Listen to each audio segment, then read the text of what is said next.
Hi, my name is Gale, and I am a life coach and author, and also the CEO of the Personal Freedom Center. And I am here today to talk to you about your emotional life. More specifically, about understanding your emotional life. Understanding your emotional life is so important because we deal with emotions from the time we are born until the time that we die. Everyone we interact with in our lives is going to affect our emotional life, and we are going to affect their emotional life as well, or their emotions, their thoughts, their feelings. They're all connected. So today, I'll begin by explaining the meaning of some words, such as emotions and feelings and understanding. I want you to think about your emotional life before we begin and your current emotional state. Some emotional states you found yourself struggling to deal with or understand in the past. Perhaps you were involved in a relationship breakup, or perhaps you've been a victim of abuse, or perhaps your spouse or your significant other was unfaithful to you. All of us will experience one of these situations in our lifetime. Perhaps you're feeling very emotional from a happy situation that scares you, like getting married or having a baby or buying a new house or getting a big promotion. All of these things can cause anxious feelings and feelings of fear and inadequacy. Because these events bring a new level of responsibility into our lives, we now have to hold ourselves responsible to take good care of these things. The most troublesome emotions, however, are the emotions that stem from past painful events or memories. So, this will be the focus of my discussion here today. We'll begin understanding your emotional life so that you can begin to address your emotions and learn how to have a healthy emotional life and learn how to pass those skills on to your children, to your family, and to your loved ones. In my book, Understanding Your Emotional Life, I explore thoughts, feelings, and emotions in depth. Most people, they have not been taught to understand their thoughts, feelings, and emotions properly or at all. Nor have we understood the relationship between thoughts, feelings, and emotions and how they determine our behavior. Once we comprehend the value in the relationships of these words, we can learn to control our thoughts, feelings, and emotions and determine our outcomes, which are the most important reason we should take the time to focus on these topics. At every stage of our emotional experiences, we choose how we receive and respond to information or events in our daily lives. This is a terrible injustice and ignorant way we live, bound up in anger, confusion, pain, and misunderstandings, and living in sorrow and grief. Others have a hard time getting to know us when we don't know ourselves. When things happen that really hurt, or when we have childhood traumatic experiences, or painful experiences that we keep to ourselves, we don't get better, and we learn not to trust people as we get older. We might tell a friend and swear them to secrecy about the things that happen to us, but still we carry that pain around inside. So let's look at what feelings versus emotions are to me and for us in understanding the concept behind understanding your emotional life. When I think of the word feelings, I think of an outward sensation like cold or hot or a feeling that comes without emotion attached to it, like shocked.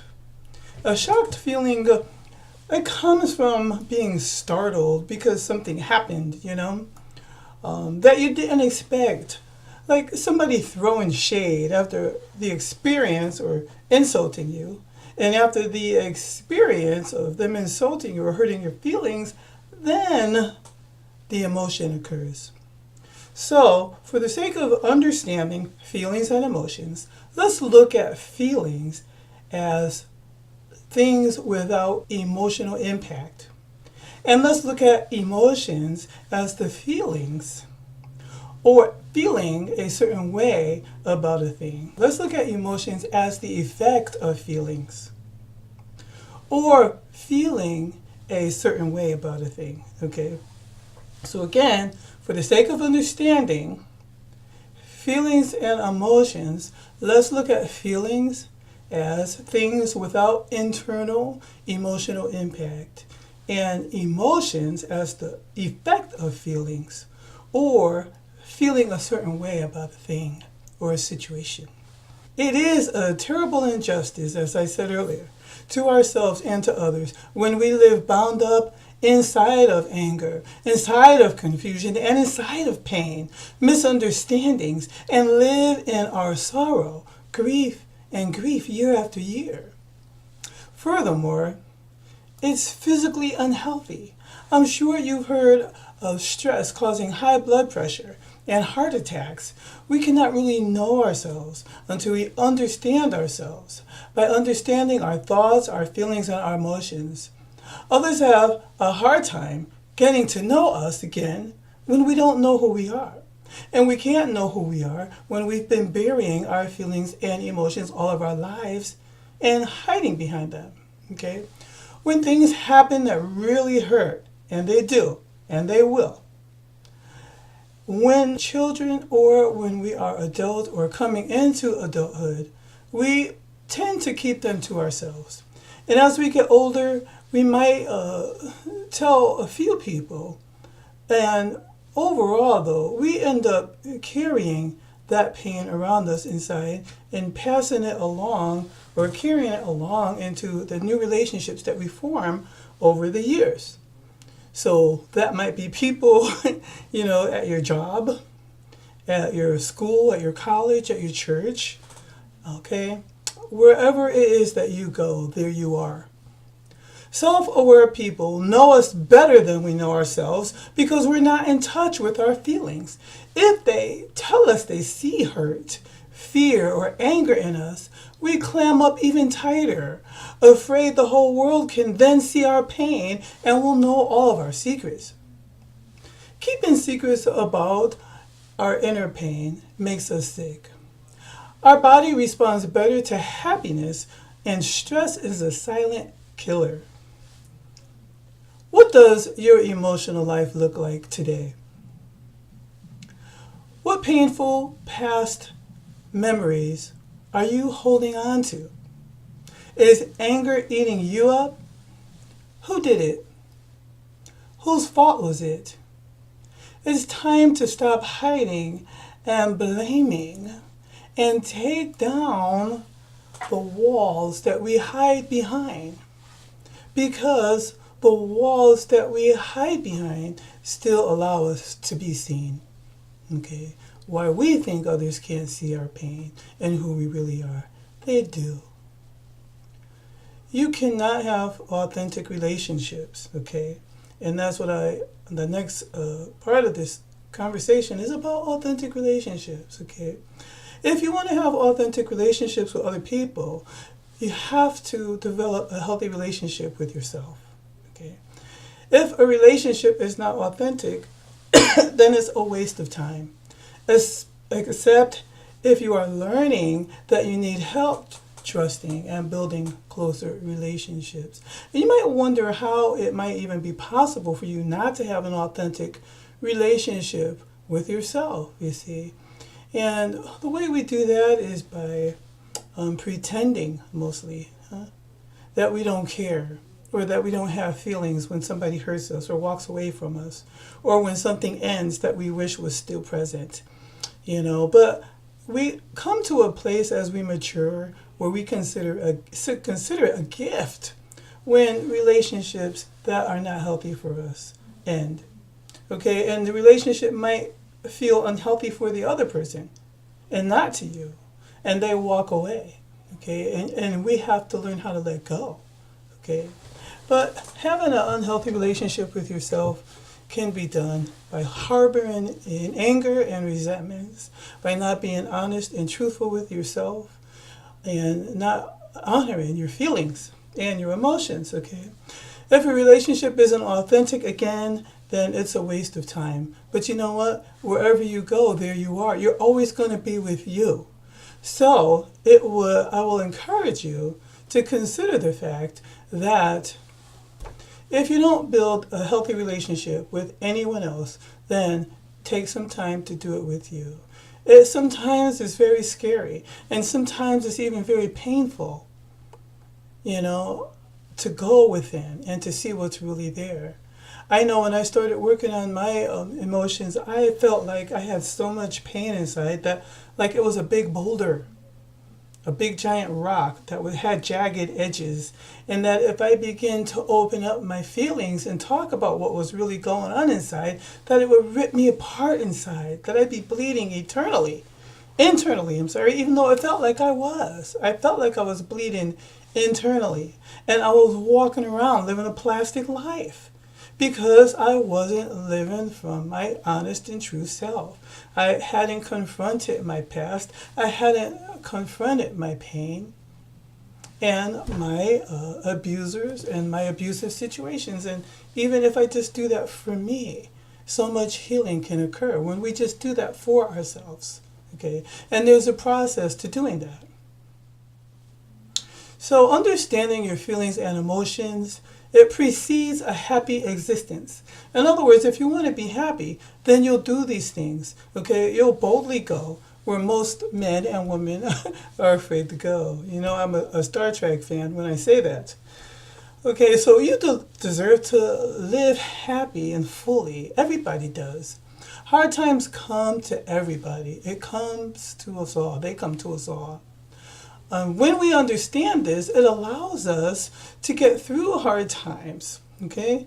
So understanding that hard times come to everybody and it's just not you who's having a rough time or a difficult time in life, and it helps us get through the hard times with more grace than fear.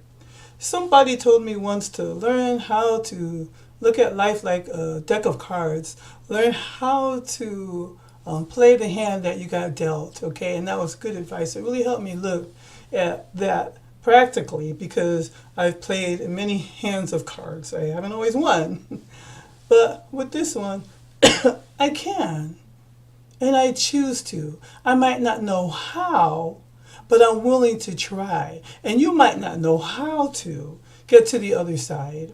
But this is why I'm here, to help you understand your feelings and emotions, okay? And remember, it precedes a happy existence.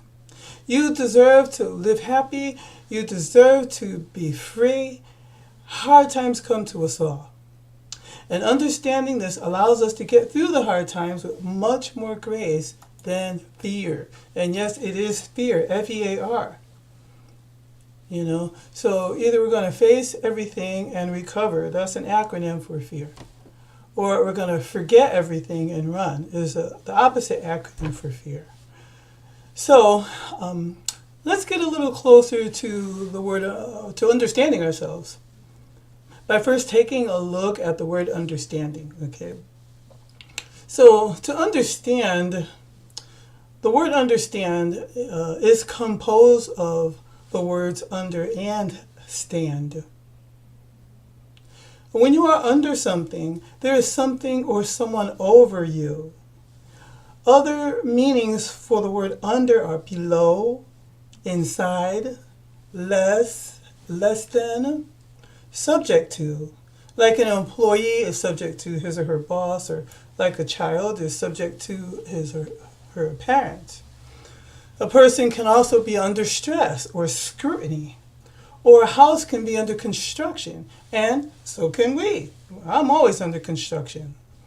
It means simply to be under the surface of. Under can also mean unconscious, such as when a person is given medication to make him fall asleep, so he feels no pain and has no knowledge of surgery. Okay, and under can also mean unconscious, as in our conscious awareness. We're asleep.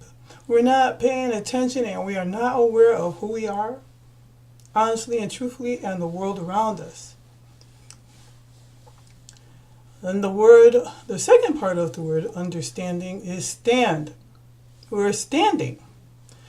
Standing, as we all well know, comes from the word stand, which means to be up or set upright, to get up on our feet, to be in a particular state, i.e., being able to stand on your own 2 feet without assistance. The words stand and standing are verbs. That's an action word meaning to do something. So standing is also used as an adjective, meaning not flowing or standing still. So when we're in a state of understanding, okay, let's go back, we're under voluntarily, sometimes not voluntarily, being in a state of unconsciousness or under stress, okay, or unaware. Most of the time as adults, we don't want to overstand, which is a word that Muslims use, meaning that we no longer are in unconsciousness or in an unconscious state, but now we overstand. We are on top of the situation. Okay, so we are standing up on our feet. We have taken control and we are in charge. And that's a position of strength. Okay, so standing is also used as an adjective. Okay, it means not flowing. So you can describe someone as not flowing or standing still, not moving, not growing consciously or intellectually. They have no understanding. They're standing still, right? So this is a conscious choice.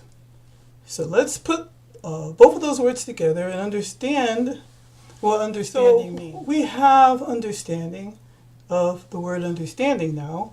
But when we don't have understanding, then we are the opposite of understanding, which is ignorant.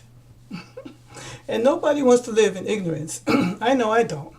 If I don't understand something, I really have a hard time resting until I get full understanding of what it is that I don't know, you see.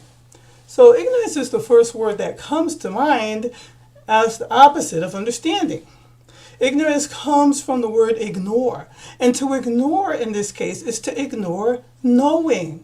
And this is a very powerful statement, so I'm going to repeat it.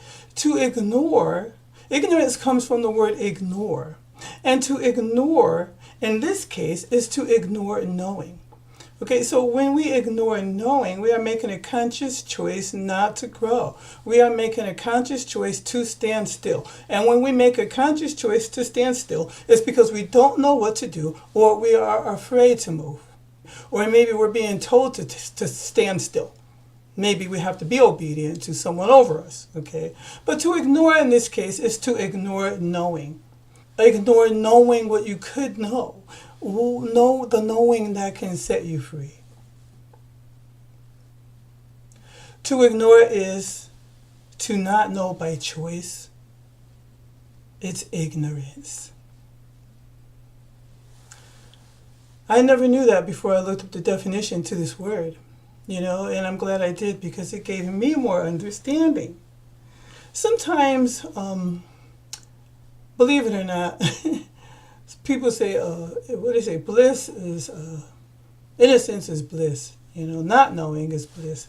And sometimes that's correct, For instance, some time ago I saw a very disturbing picture online of a dog/human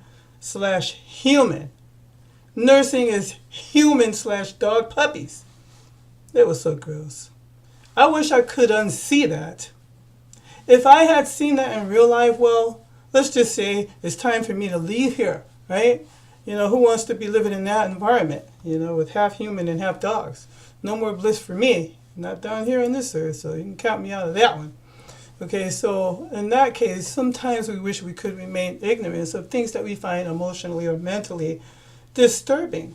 And that's why a lot of times we stay out of situations that we might witness, or, but we've seen it. You can't unsee it.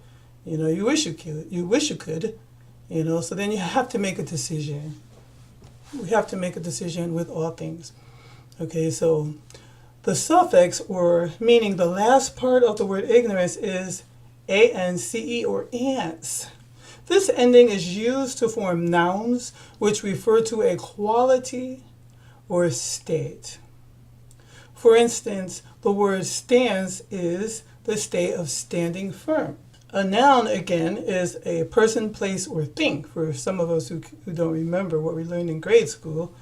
And sometimes, believe me, I'm not smarter than a fifth grader. I could never win on that show. So I want you to really take time to understand words and their meanings, because words are how we learn. Words are how we communicate.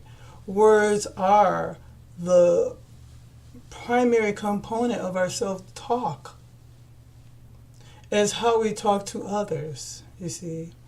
And in a book I read, I wish I had thought to bring it here, dig it out and bring it here, called Messages in the Water. It talks about how our body is composed of 75% water, and how we influence our physical state and our emotional state by the words that we use, and how we influence others, especially our children, with the words that we use, because words are changed by water. And they actually tested water that they found in different parts of the country, from the Dead Sea. And in this book, Messages in the Water, you can actually see pictures of a water molecule before a positive or negative word was spoken to it, and afterwards the beautiful or ugly crystals that they formed. And because our bodies, again, are 70, some say 80, up to 80% water, and now we can understand more why words are so important. Words are also creative, okay, in a bigger sense, where we use the words that we think and the words that we speak to create our lives. We use them to be positive. We use them when we're negative. We use them to express love and to express pain. To say I love you, or I hate you, or leave me alone. You see, and so even people who can't communicate verbally with their mouth or vocal cords, they use how to speak with their hands, because words are a communication device, and they help us interact with each other. I'm going to end this lesson today with clarifying the fact that understanding is the key to everything, getting things to work, but especially our relationships. And no one, not even you or me, or especially me, cannot understand ourselves or our feelings and emotions. We can't have healthy relationships, that is, without understanding ourselves, our feelings, and our emotions. And remember, we said that our feelings, I primarily think of them as being hot or cold, or maybe you get stuck by a pin and it hurts, and you have feelings, pain. But emotions are more like when you get a feeling or experience in life, and then it connects to something in you that makes you feel happy or sad, or you feel grief because you lost someone that you love, or, something happened that made you sad, and a lot of times we call those feelings and emotions and use them interchangeably, which is okay. But they happen to us all, and they help us either stay stuck, and they help us or get better. It's up to you. And that's why I'm here. I'm here to help people understand their thoughts, feelings, and emotions. Understanding your emotional life is paramount. And to help you understand your emotional life, I created the Your Emotional Life Ecourse. I designed it to assist you in understanding, identifying, and overcoming your emotional self and baggage. This 10-step Understanding Your Emotional Life e-course will teach you how to set yourself free from emotional stronghold.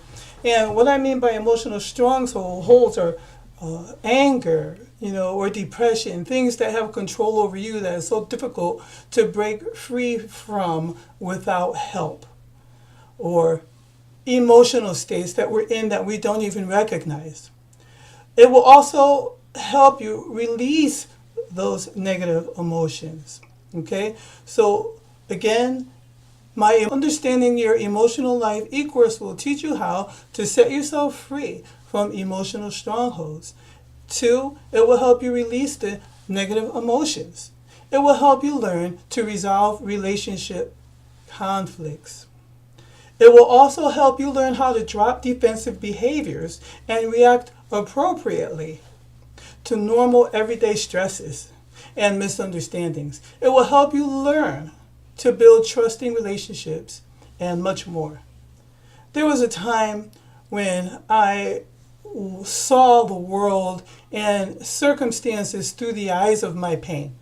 And if we're living in our pain, that's the only place we see from. And so when someone says something that can be innocent, we misinterpret it as being deliberate or deliberately designed to hurt us when it wasn't.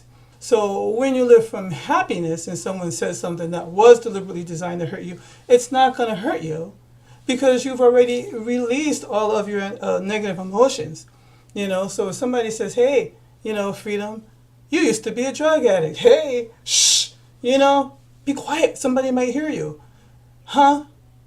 I'm free from that reality because I've been clean for 24, going on 25 years. You can tell my secret because it's not a secret. I faced it, I've dealt with it, and it was hard. And that's the thing I do want to tell you is don't be afraid of your feelings and emotions because they're coming to show you what's inside of you that needs to be healed. And that, again, is why I'm here. So if you'd like more information on understanding your emotional life and working through your emotional issues with me, please click the link below this video and let's get started. Through my Emotional Life e-course, you will learn more about your feelings and emotions and how feelings and emotions work and how they affect everyday behaviors and interactions with others. You will also learn how emotions are stored inside of you and how they come back to hinder you in your everyday life and in stressful situations, and how they cause situations that should not be stressful to become problematic. You'll learn how to understand your body's mind, voice, and emotions. And you'll learn through the process of understanding yourself, you'll be able to identify when other people are living in the same state of pain and reacting from pain, and reacting out of fear. And this will help you communicate with them a lot better. Believe me, I've been through all this stuff myself. It'll help you learn how to apply a filter to your thoughts quickly and how to discern the truth. Okay, so no longer will you lash out, on people without thinking, I know there's a lot of reality TV shows on now. Basketball Wives, Real Housewives of Atlanta, and many more that display very unhealthy behaviors for people who have no filter. Okay, and sometimes they're reacting, or most of the time they're reacting because they don't want anybody to hurt them. And some of the things that they might say to each other might be true, and some of them might just be deliberately designed to hurt them. But I watch it because, I'm a student of human behavior, so there goes one of my addictions. Okay, so it'll also help you learn to react appropriately to normal everyday situations and conversations and more. This book comes with the Understanding Your Emotional Life book and workbook. You can get started very soon. As a matter of fact, when you sign up, you'll have access to the book right away. And the workbook you'll be using to complete homework assignments, and we'll go over those assignments together. This course is designed to be completed in a 3-month time frame and includes 3 individual coaching sessions with myself. This course is at a new low introductory price of $2.99, which can be paid in full or in payments. For more information, you can click the link below to get more details or to schedule a free consultation. Again, you will learn so many things about your emotional life. You'll learn how to drop your defensive behaviors and counter your irrational thoughts. You'll learn how to build trusting relationships with others over time. And you'll learn how to hear what people are really saying. You'll learn how to build healthy relationships with yourself and others. You'll learn how to forgive. You'll learn how to forgive yourself first and others secondly. Finally, you'll be able to live the life you dream of, and most of all, you'll learn how to be happy. And isn't that what we all want? We want to be happy. And I want that happiness for you. So I won't labor you any longer. Thank you for joining me here today. And just remember that your emotional freedom is just a decision away, and you couldn't do it for a better person, and that's you. Make it a great day. Peace and blessings. You can find access to book online or to sign up for a free consultation by clicking on the link below. Peace and blessings.